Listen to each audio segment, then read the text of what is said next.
আমি শুরু করি মাওলানা রুমি এর একটা গল্প দিই। সে রুমি এবং বিশেষ করে ইয়াংদের খুবই প্রিয় হবেন রুমি নিশ্চয়ই। রুমি তিনি যাচ্ছিলেন, জালালউদ্দিন রুমি আপনার নাম জানেন।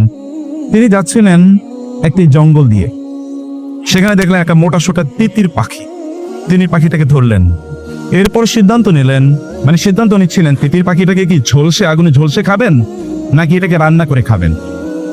তিনি চিন্তা করছিলেন। তিতির পাখি কোনোভাবে বুঝতে পারলো যে তিনি তাকে জবাই করে খাবেন, কিছু একটা প্ল্যান করছেন। তিতির পাখি তাকে লক্ষ্য করে বলে উঠলেন যে মাওলানা, আপনি তো চিন্তা করছেন আমাকে জবাই করে খাবেন, কিভাবে খাবেন সেটা নিশ্চয়ই প্ল্যান করছেন। আপনার জীবনে কি গোশত আপনি কম খেয়েছেন? আমাকেই খেতে হবে এই প্ল্যান কেন করছেন? বরং আমাকে ছেড়ে দেন, আমি আপনাকে 3টি উপদেশ দেব। মাওলানা রুমি চিন্তা করলেন, ভালোই তো, আচ্ছা আমাকে তুমি বলো। বলে না, আমাকে ছেড়ে দিতে হবে, তাইলে কেবলমাত্র আমি আপনাকে উপদেশ দেব। বলে তোমাকে ছেড়ে দিলে তারপরে তো তুমি চলে যাবে, এরপরে তো তুমি আমাকে ফাঁকি দেবা, তা হবে না, তুমি আমাকে উপদেশ দাও। বলে আচ্ছা ঠিক আছে, আপনি আমাকে ধরে রাখেন, একটা উপদেশ ধরা অবস্থাতেই বাকিগুলো আমাকে ছেড়ে দিয়ে। বলে আচ্ছা বলো। বলে প্রথম উপদেশ হলো, তোমার বন্ধু বান্ধব, আত্মীয় স্বজন, পাড়া প্রতিবেশী, পরিচিতরা তোমার কোনো ভালো কাজ দেখলে, আপনার কোনো ভালো কাজ দেখলে তারা হতে পারে আপনাকে বিভিন্নভাবে ক্রিটিসাইজ করবে, আপনাকে বিভিন্নভাবে জ্বালাতন করবে, কথা দিয়ে অথবা আচরণ দিয়ে। আপনি ওইদিকে একেবারে ভ্রুক্ষেপ করবেন না। আপনার জীবনে যে গোল আছে, লক্ষ্য আছে, উদ্দেশ্য আছে, সেটা নিয়ে আপনি কন্টিনিউ চলতে থাকবেন। তাইলে at the end of the journey আপনি সফলতা অর্জন করতে পারবেন। আমি চিন্তা করেন, আরে পাখি তো বিউটিফুল অ্যাডভাইস দিচ্ছে, ভালোই তো, আর চমৎকার তো। বলে বাকি 2টা কিন্তু দেবো না, কি করতে হবে? ছেড়ে দিতে হবে। ও আচ্ছা ঠিক আছে, যাও, ছেড়ে দিলাম। এখন গাছের ডালে গিয়ে পাখিটি বসলো।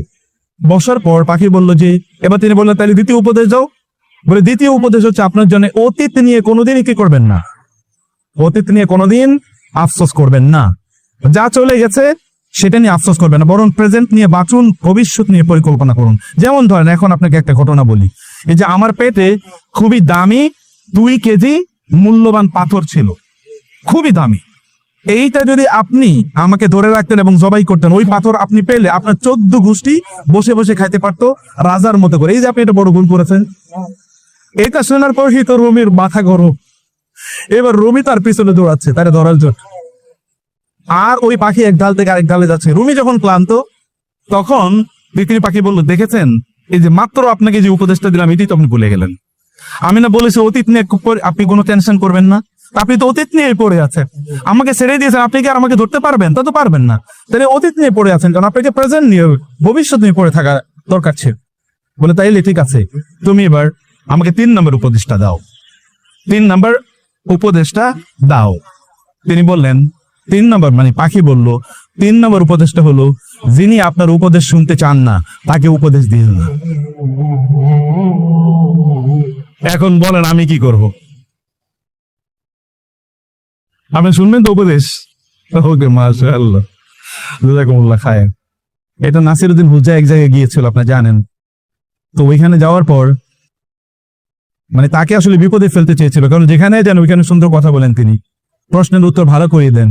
তো এবার এমন প্রশ্ন করলো যে প্রশ্নের উত্তর উনি জানেন।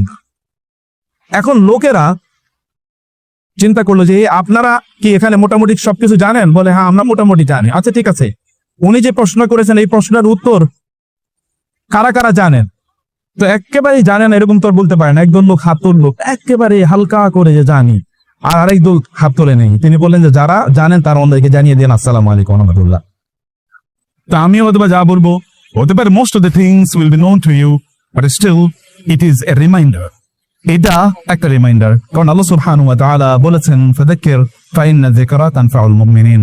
মুমিনদেরকে স্মরণ করিয়ে দিন, কারণ মুমিনদেরকে যদি স্মরণ করিয়ে দেওয়া হয় তাহলে মুমিনরা তাতে উপকৃত হয়।